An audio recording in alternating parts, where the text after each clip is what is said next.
I'm Gene Staley, General Sales Manager of Chevrolet. You've been listening to the sounds of a 1961 Chevrolet Corvette. I think you'll agree that they are most exciting sounds, particularly to people like yourself who take pride in fine automobiles. Naturally, we at Chevrolet also take pride in fine automobiles. As you may know, our objective at Chevrolet is to provide a car for every type of driving need or desire. So we take particular pride, not only in being the one American manufacturer to offer a true sports car, but in the enthusiastic way the Corvette has been accepted by people who know and appreciate sports cars. The sports car way of life is an exciting one, and I truly believe that the 1961 Corvette fits that way of life perfectly. I predict that you'll agree with me after you've test-driven a 61 Corvette. But before you drive a new Corvette, I thought you might like to go for a ride in one with a man whom I believe is well known to you. So let me turn you over to Corvette engineer Zora Arkus-Duntov. Thank you, Mr. Staley.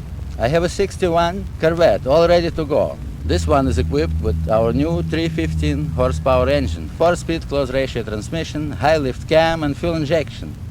Let's get in. Is your seatbelt fastened? All right, let's go.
You just had a ride in 1961 Corvette. This car was powered with 315 horsepower fuel-injected engine. That's our highest performance engine. Actually, all Corvettes are high-performance cars. The difference is only in degree.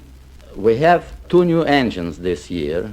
One is the 315 fuel-injected engine and another 275 engine. These two engines have the same size, that is the same displacement as all other Corvette engines. The difference is in cylinder heads. We do have revised styling of the rear end, which renders the luggage space somewhat more convenient. We also have an increase of leg room, which will contribute to the comfort of tall people. Those of you who are familiar with previous Corvette know that the car was continuously refined, and this process of refinement didn't stop and continues through 61. All these refinements are in the area of rendering the car more controllable, more responsive, maybe I can say it best, to be as an extension of your body. Obviously, a car of such nature is designed for those who appreciate driving, who enjoy driving. I would say it's designed for elite of motoring world, because the sounds you heard can tell you just that much. So if you are one of those who likes and enjoy driving, you owe to yourself to try this car.